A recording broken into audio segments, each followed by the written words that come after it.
So, good evening, everyone. My name is Dr. Grant Simmons. I am your host for this evening. I am just completing my doctoral education in the ed tech department. I'm going to be hosting this evening. Normally, we would have Dr. Mason talk about the programs that NJCU offers. Unfortunately, she's unavailable this evening, so we are going to just go right into the webinar. Just to let anyone know who's interested, we do offer a master's program with media specialist. We offer a doctoral program. We have two certificate programs. We have STEM and assistive technology. So if anyone's interested in any of those programs, you could put a question in the chat and I will give you that information. So without further ado, I'm going to introduce Nancy Lucas. Nancy, I'm going to read the bio that you provided for me when you registered for this presentation, and then you can take it from there, okay? Thank you. Okay, so Nancy, with a passion for problem solving and leveraging technology to enhance education at all levels, she brings a unique perspective to her role as an assistant to a financial advisor. Her journey has been anything but conventional. She has taught every grade from pre-K to 12th grade, and she understands the power of education and the importance of uplifting others. In her 50s, she embraced the challenge of an intensive coding boot camp at Rutgers University and became a full stack web developer. This experience reinforced her belief that it's never too late to learn, adapt, and grow. She is a dedicated collaborator, continually seeking ways to use technology to create positive change, especially supporting women in STEM. Beyond her work, she finds joy in reading, traveling, and cooking, activities that fuels her curiosity and creativity.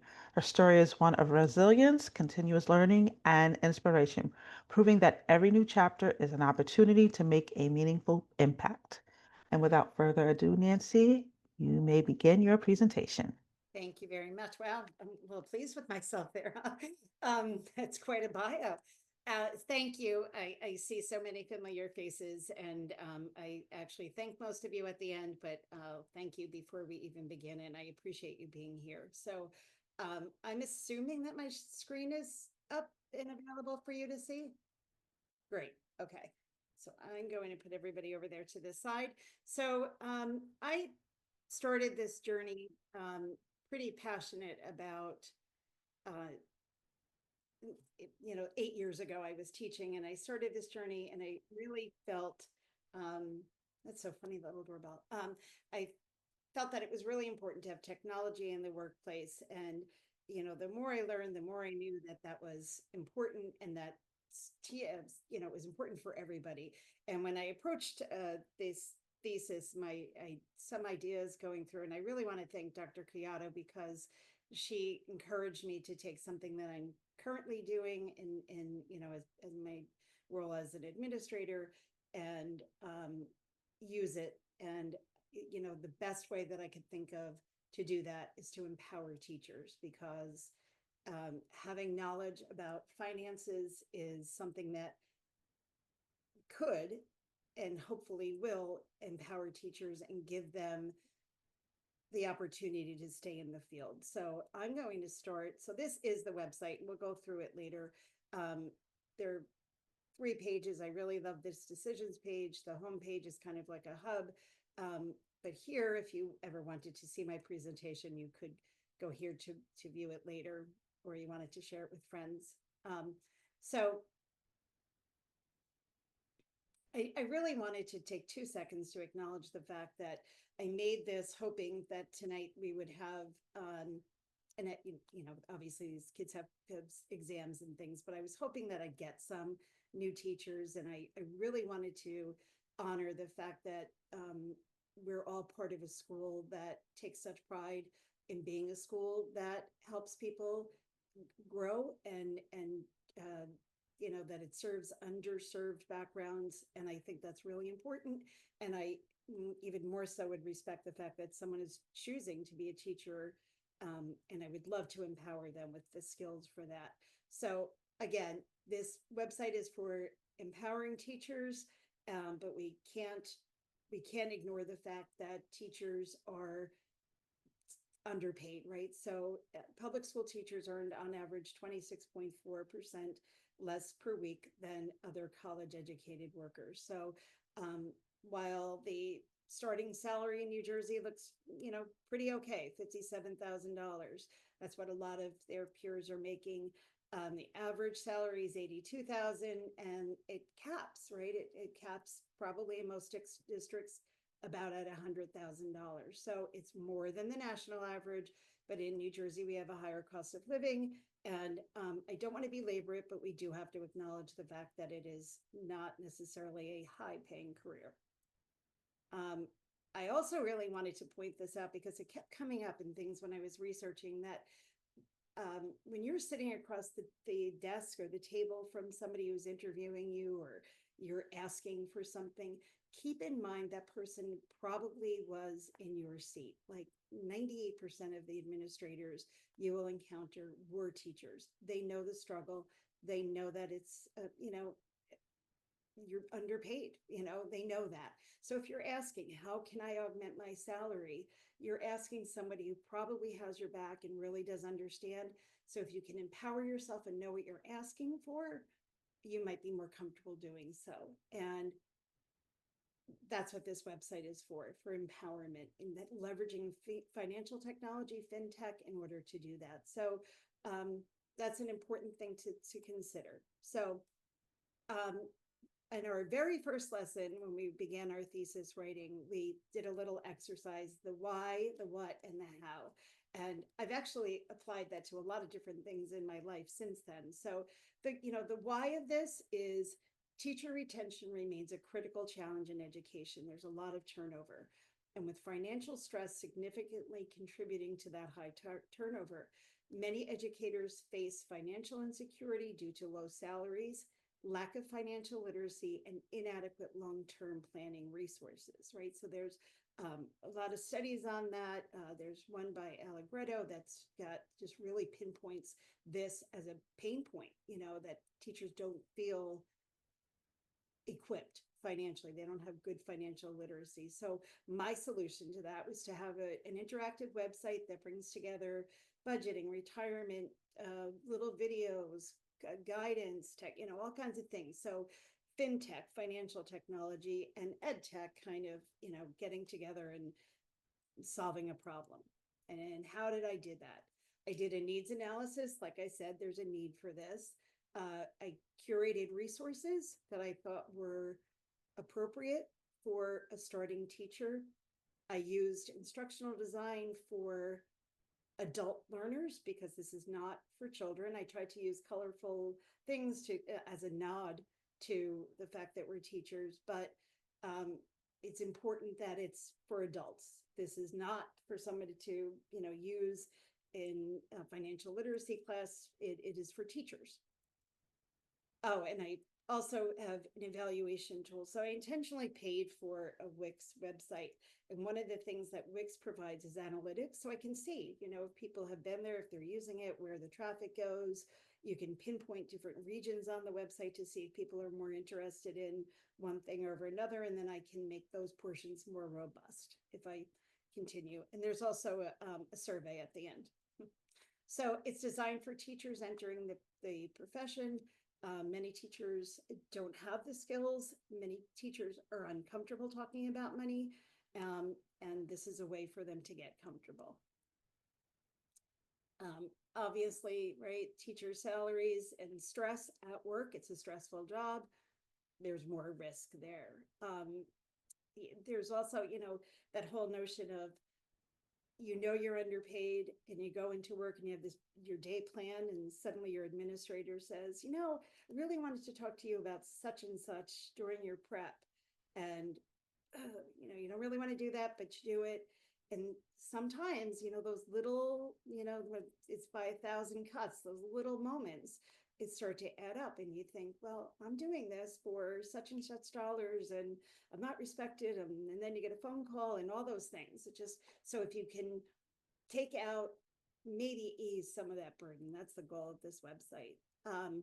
Knowing about your finances eases burnout. There's, a lot of, these are all clickable links and you can learn about that. It gives you career freedom, gives you opportunities to take chances, not to have a second job, maybe, to stay. not leave for a higher paying field.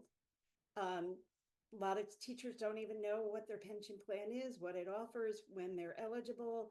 Um, they think they might not realize that it's changed significantly in the past, few decades, that people who they're watching retire now have much different, more robust benefits than they will probably have when they retire. So they need to be aware of that. Also, there's evidence that if teachers become effective and more financially literate, they're actually willing to share that. And that's really important.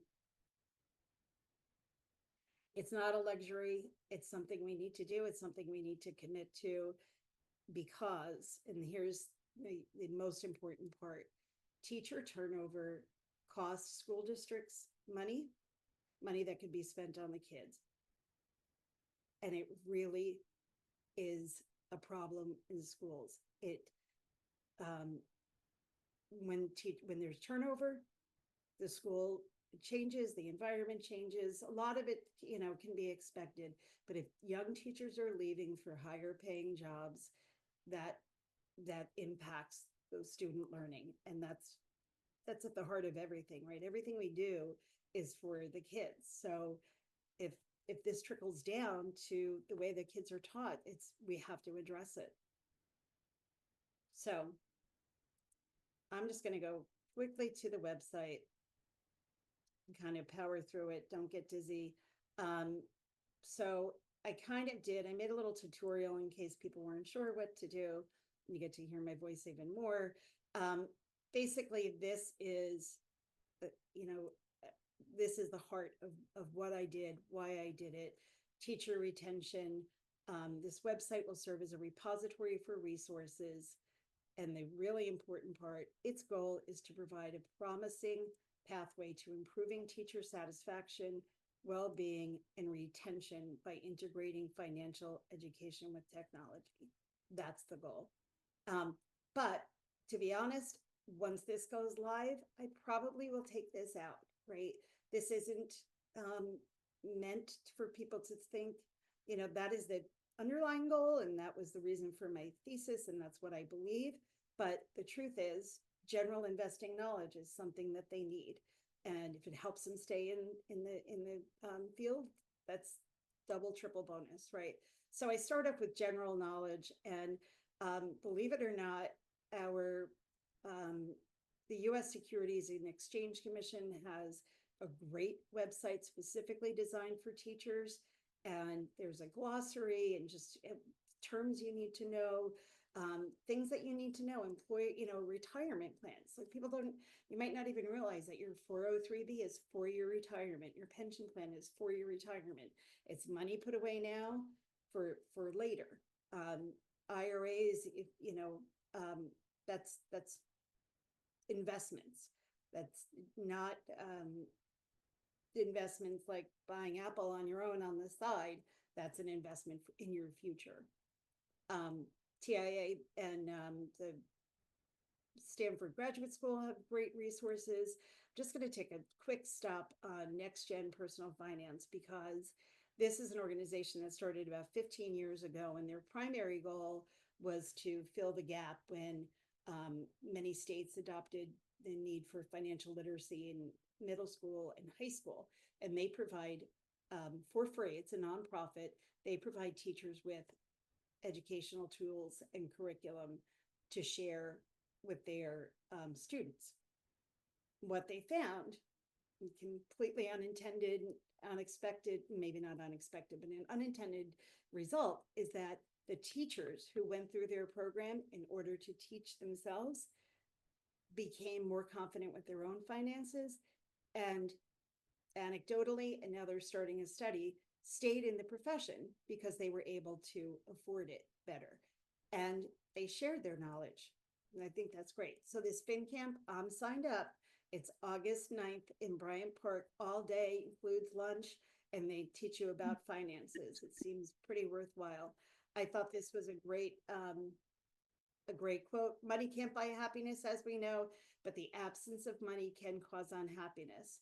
Money buys freedom, intellectual freedom, freedom to choose. Well, we don't have to worry about that, hopefully, to who we vote for and to choose what you want to do professionally. So again, it's not going to buy you happiness, but being worried about money makes you unhappy. So this section has to do with assessing reliability. On a website, it's simple ABCs. Teachers love the ABCs. Is this information valid, right? Fraud, how to check to see if someone you're partnering with has credentials, a whole section on New Jersey's pension, a little shameful plug to do my survey at the end. What a 403B is, what it isn't. Do you have to have one just because you're a teacher? No, you can invest differently. You could have a Roth, and we'll talk a lot about Roths later. They're a great tool, especially if your district is matching or in any way. That's obviously helpful. Student loan management. So originally the links went to completely different places, and I don't want to belabor this point, but the federal student aid website is now unlinked. You can't access that. Somehow I managed to get this address if anybody's having problems with their student loans, and I'm hoping that this phone number gets flooded and whoever reads this mail gets lots of mail, because there really is not a lot of information on student loans and teacher student loan forgiveness, and all of those things are kind of in limbo. And so I tried to find other resources, and this all happened on Monday. Tried to find other resources. New Jersey does have a higher education student assistance authority, and the Student Debt Crisis Center looks super helpful too for people who are in a situation where they don't know, because the intention is to garnish wages for people who are in arrears on their student debt. And I think for a lot of people that came more quickly than they expected. So a Roth IRA is different from a traditional IRA, and a Roth IRA allows people to put $7,000 maximum a year in a Roth IRA. And it's obviously meant for retirement. That's when it's a retirement account. And it is available to anybody. So I don't know if you can see this very well, but if you start saving when you're 25 years old, $7,000 a year, when you retire at 65, you'll have $1.3 million. If you start when you're 35, you'll have $674,000. So that's the value of compounding interest.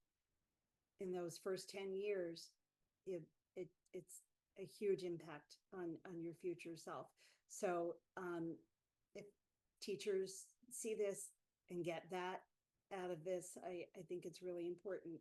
And later on in another section, there's a tool you can measure, and I actually point out that if you just did it from in your first 8 years of teaching, if you put away $7,000 a year, then what, and then stopped, and stopped maybe when you decide to invest in a home, or your expenses grow larger. And I know $7,000 is a lot of money for someone starting out, but if people could see that statistic, I think it's really, really helpful. Budgeting apps, when you're starting out, $67,000 seems like $1 million. So it's not. And if this guy has great websites, great videos on saving and things to do. These are just the 3 most popular. I put them on there. Credit score, this is so important. I just learned this in doing my research. Your credit score actually can impact how much you pay in a cell phone bill. It's used for so many different things. So the mistakes you make in your 20s are kind of hard to erase. So you got to pay your bills, live within your means. It's really important. Teachers are often interested in ethical investing. We came to this career because that's the kind of how we roll. And so I did a little presentation on ethical investing, what it is, what it isn't, and how to make sure that that's really important, but make sure you find somebody who has the right mix of being ethical and taking good care of your money. Um, I don't know many people in this boat, but there is a new rule that if your 529 money doesn't get spent, you can actually roll that over into a Roth for 5 years with a maximum of $35,000. So, super lucky people who don't have any student loans, who may have had a rich uncle somewhere who gave them a 529, that's an option. While it's really important to keep in mind, I do not necessarily endorse having a second job. Many teachers do that because they need to. Remember that balancing that is you have to practice self-care and make sure that you're not burning yourself out. Another really important thing is you have to report that income, and especially it is trackable on Venmo, and people have been getting caught not reporting their money over $600,000. I mean, 600,000, good, over 600. That would be a nice side hustle. Are classroom expenses tax deductible? Yes, a whopping $300. There are organizations that are advocating for that amount to be more, but it is $300, right? So that's a good thing. On average, a survey said teachers are spending $560. New teachers in particular are spending more, and are creating welcoming spaces, and all that is wonderful, but it does eat away at your own finances, so you have to think about that. And my favorite part at the end, these 4 different websites, you wouldn't even believe places you're entitled to get a discount. Lots of stores, lots of places. I'm going to take 2-second break. Does anyone have any questions?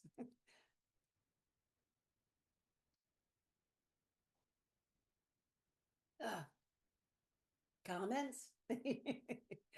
All right. So I'm going to go to my favorite part, the decisions part, which is kind of,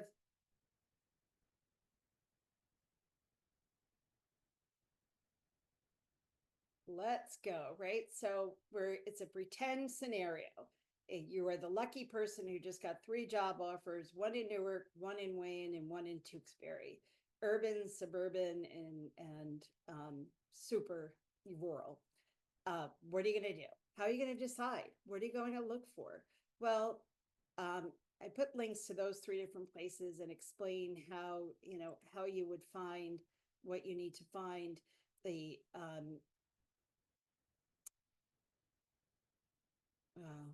sorry, slow. I was afraid that would happen. They post their salary guides, and you need to look at that, right? So you could be enticed with a high starting salary, but it may not move.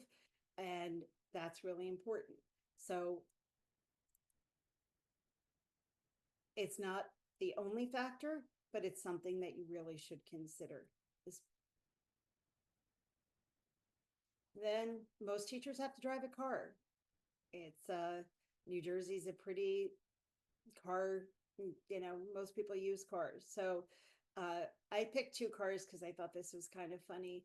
I'm not a car person, but if these 2 cars rode past me on the road, I wouldn't know the difference between a Hyundai and an Audi. There's a big cost differential for a Hyundai and an Audi. And I think there's a huge temptation, right? I think I say this in here.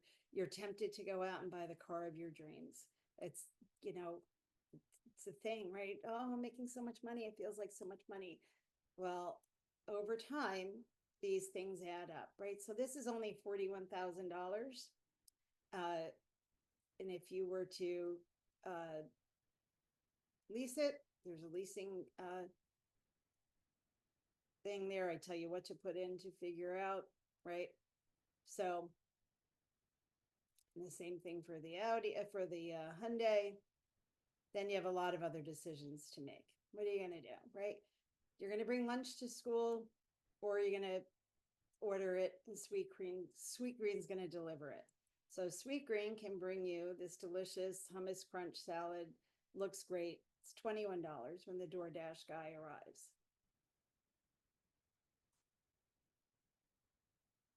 Or I can go to Trader Joe's, probably just as easy. I'm even going to buy a plastic pre-made Greek salad, and I'm going to get some extra hummus on the side. Still no work, $5.98. I'm going to do the same thing with coffee. It's the same drill, right? So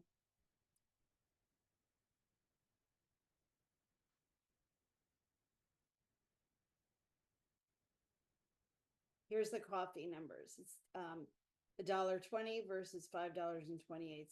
Every month you're saving, and you don't even have to do it every day. You're saving $81 to do that.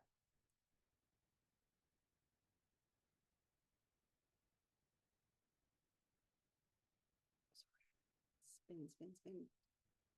Right. So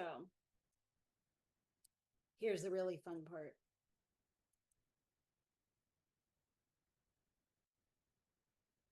If you took that money and invested in a Roth IRA, think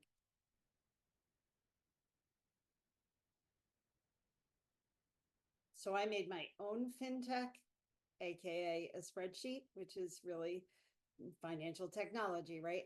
And put in numbers. Basically, on my auto lease, I'm going to save $304 a month by driving a Hyundai, and I'm going to save $231 by getting my coffee at home and my salad pre-made at Trader Joe's. So I specifically picked that number to be about $550 because that will get you to, about where you need to be, about $7,000. You have a little wiggle room with that. So I picked coffee and a car. These numbers could be anything. You could put the whole thing in one portion. But here's what I really want you to see. So at the end of 8 years, the money is you've put aside $39,000 by saving the car, and it's also you're also getting interest in there, and it already starts working for you, and about 30 for the food choices. So that's $70,000. So at the end of 40 years, you have $360,000 waiting for you and 273, right? That you stopped at year 8.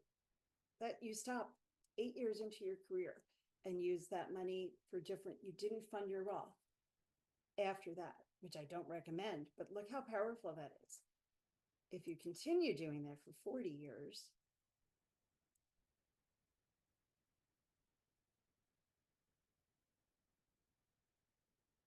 you'd have about $1.4 million waiting for you in your retirement.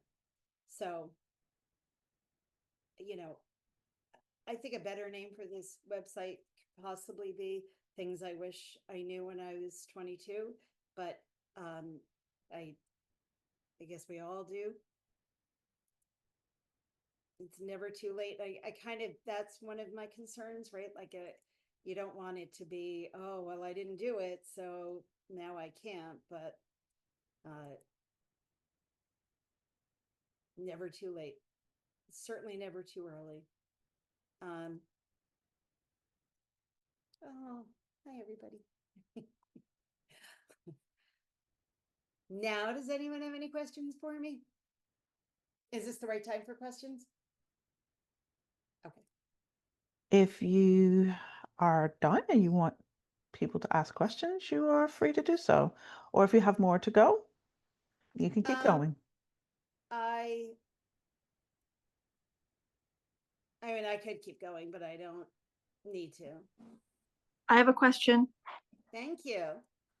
So is this website going to stay active? How can I get back to this information to digest some of the links you have and dive into things? So the answer to that is it is definitely going to stay active. I apologize. I've somehow lost everybody's faces. It is definitely going to stay active. I had originally built it on Google, and it just didn't.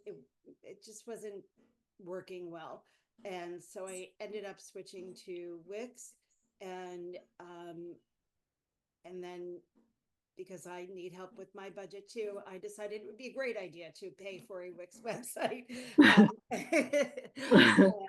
So it is. It's you can see that right there, EDTC 628. Well, it's really the course number and my last name, Lukas.com. So Okay. Okay. and yeah, I would love to share it. And I would hope that people get something out of it and would like to use it. Yeah, I think you did a great job pulling a lot of information and websites together, and it would just be nice to spend some time going through everything. Thank you. Yeah. I can go over any part that if I did a little ditty on the top. I think I mentioned that, but I was talking really fast to kind of go through what it is and what it does. And there are different parts that have information, little videos also. There's a video in the section about the spreadsheet that explains how to use it and how you could make a copy of it and make it your own. Okay. Um, Thank you. oh, thank you. I think to me, the knowledge is power, right? And if we can take one stress away from a young teacher, we can't control a lot of it, but if we can, we give them the skills to manage their classroom, we give them skills, they're prepared for everything. But what if we also could empower teachers to spend wisely? And I come from a time, and obviously you can see me on the screen, I'm not a young chicken, and it always bugged me to hear the phrase, "Oh, it's a noble profession," or you're not in it for the money, and uh, I, yes and no, right? We all want to make a decent living, and we work hard, and but if I had tools to take that money that I was making, and I felt confident that I was making better decisions, you know, I, I would have felt better supported, at least in that respect. So I would love for teachers. I see a young teacher on this call with us, and I'm wondering what her take is on it. If there's anything that you'd like more on it, because I will maintain it. It's I put way too much into it, not to for it just to go out into the ether.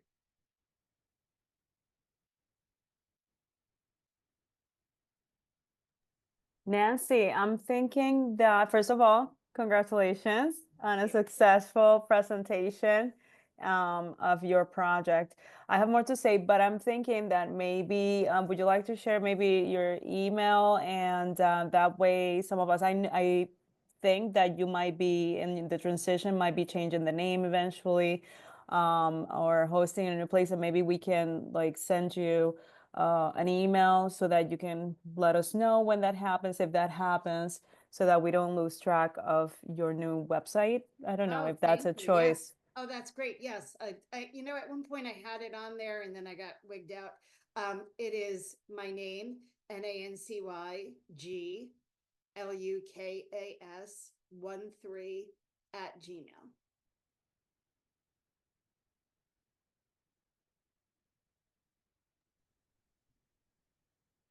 So I would love to send updates.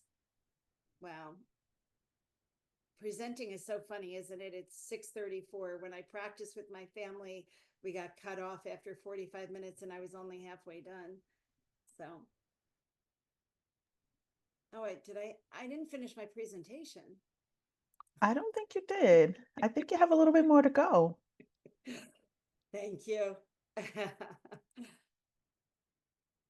So I kind of divided it up, like, what is the spark and how did I fix it, right? So the spark is that when you don't know a lot, you are more susceptible to being a target for things like pitches and, selling you things that you don't understand, right? If you don't know the difference between an annuity and a mutual fund or, a stock or a bond, if, which teachers typically don't know, then you're more susceptible to buying or investing in something that doesn't make sense to you.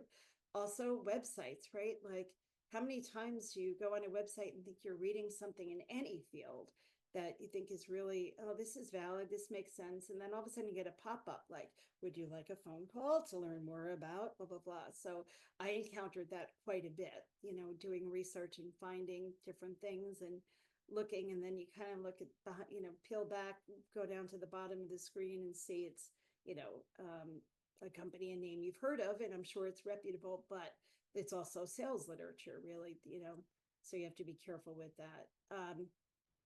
I love this too.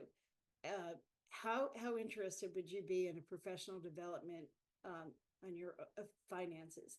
66% of teachers said they were, 20 were somewhat, and 46 were very interested. So clearly there's a need for this, and hopefully this website fills that need. Because the other thing is, if you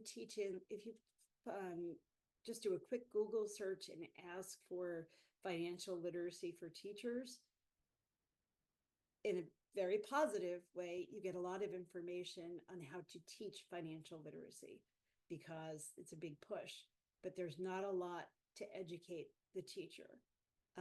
Although, right, so the secondary effect of learning about it to teach it is you know about it yourself. I always laugh when, people say, wow, how do you know so much about the weather cycle? I'm like, well, I taught fourth grade, so I know an awful lot about the weather cycle and things that, so learning about something, potentially gives you skills, but we can't really rely on that. So 403Bs, a lot of teachers didn't know if their schools matched. They assumed that they didn't know. And so there is a section on the website on how to find that. Is there an employee match? Does it elevate with time? And, so this was the one where I had to make a new slide pivot on Monday. This is a startling statistic to me. Roughly 2/3 of teachers in their first decade on the job have borrowed for college. So in their 10 years, while I'm telling them to invest in a Roth, they're paying back student loans and buying cars, and their friends are living it up and they want to do that too. They are burdened with student debt, and without commenting, a lot of the forgiveness for teachers and student loans seems to have been put to the side, and so it's a problem, and it's an issue. So I did try to get some new resources to solve that problem, and this did not format correctly. Sorry, Dr. Chiato, but my real one does. But so if you wanted any resources and wanted to see where I got this, most of the links give credit for that. Oh, this is that study. Conveniently, it does come up first. So this teacher pay penalty that she looked at she has great statistics in there, and points to she really kind of is paving the way towards finding ways to educate teachers.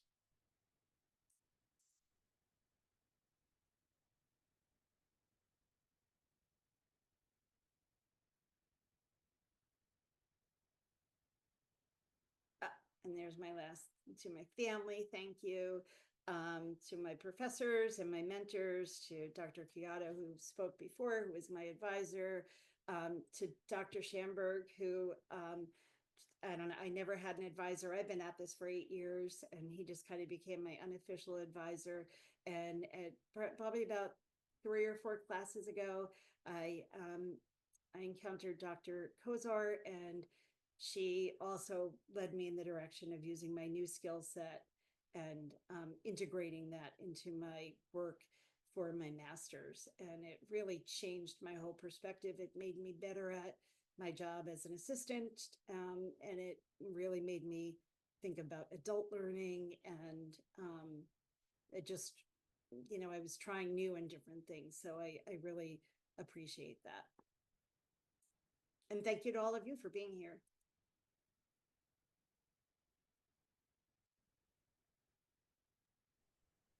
Nancy, this was great. Thank You you. can unmute yourself to ask questions if you'd like. Yes, you most certainly can ask questions to our presenter, Nancy. Nancy, it was great. Thank you.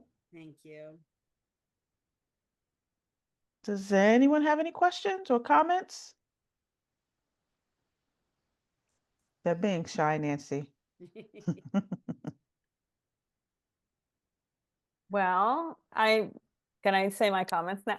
Please, Since thank there's you. no questions. Well, Nancy, first of all, like I already said it, congratulations. I commend you for all the work that you've done. I'm so happy that you decided to take this topic because I could tell in our initial conversations how passionate you were about it and how much knowledge you have. So it is fantastic.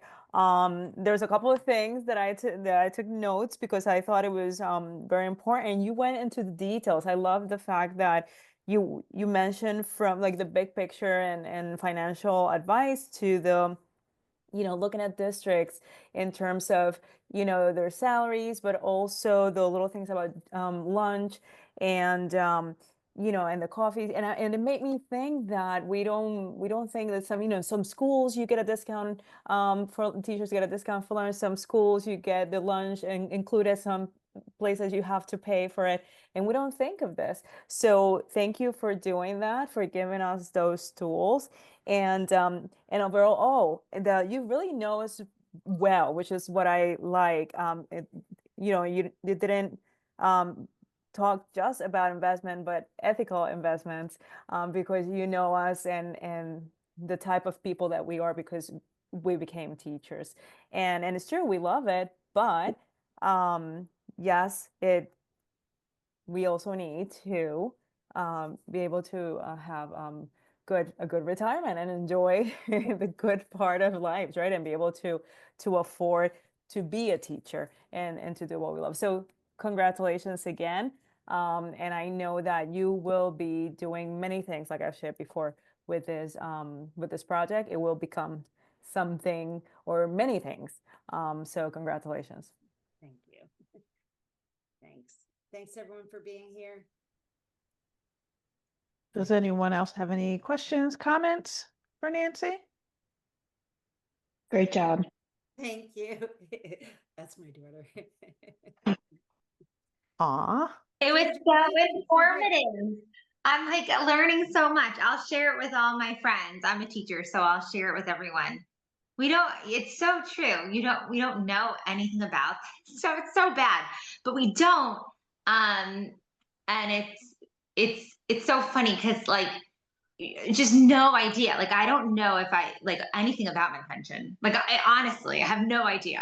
Like so it's good to be reminded of the importance of looking at all of that.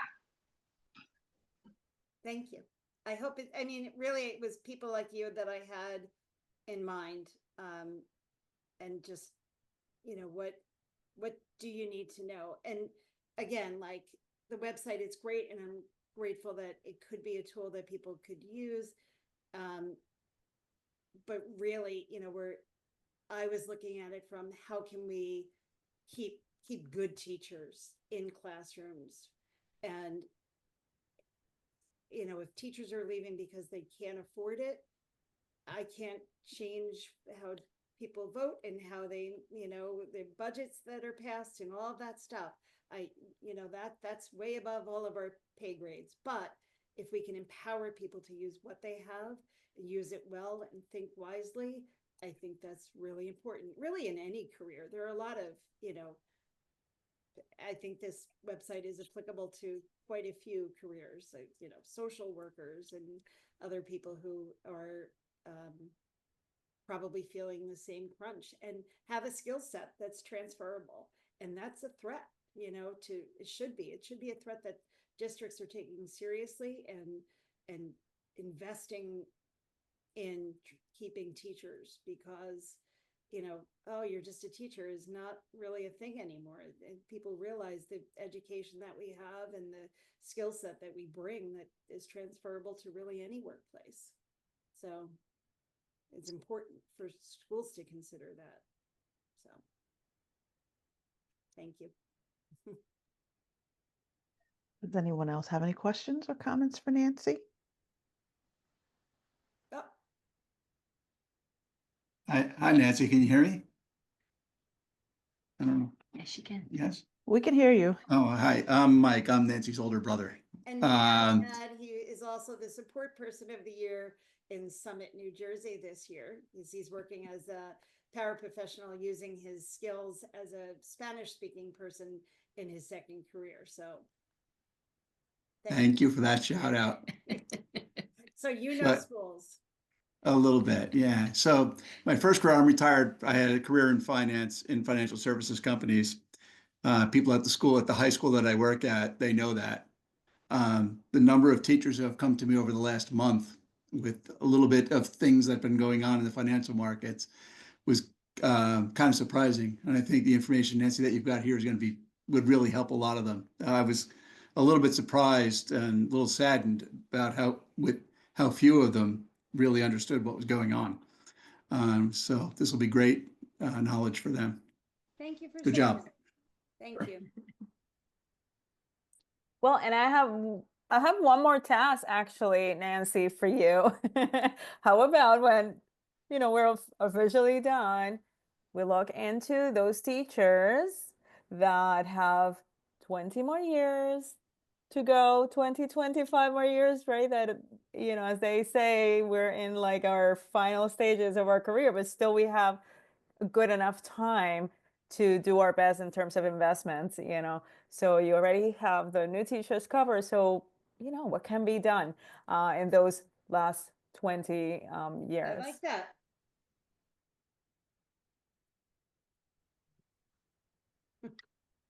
Or even those who have 10 to 15 years.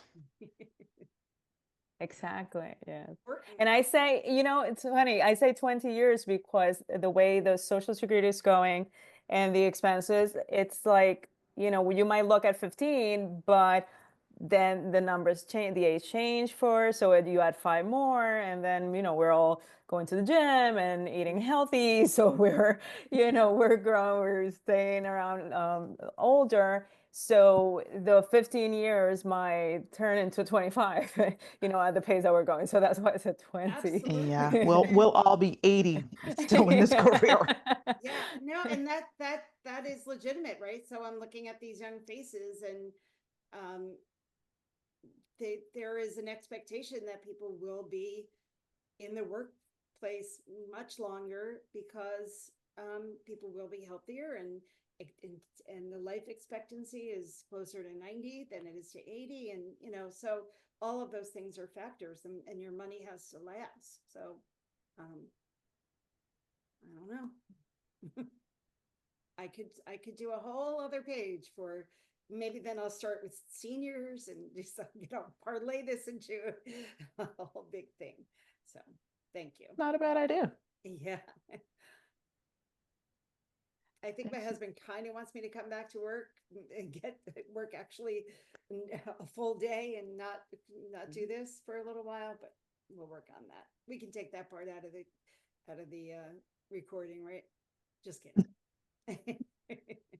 Thank You let me know where you want me to stop. Yeah, I'm kidding. Thank you.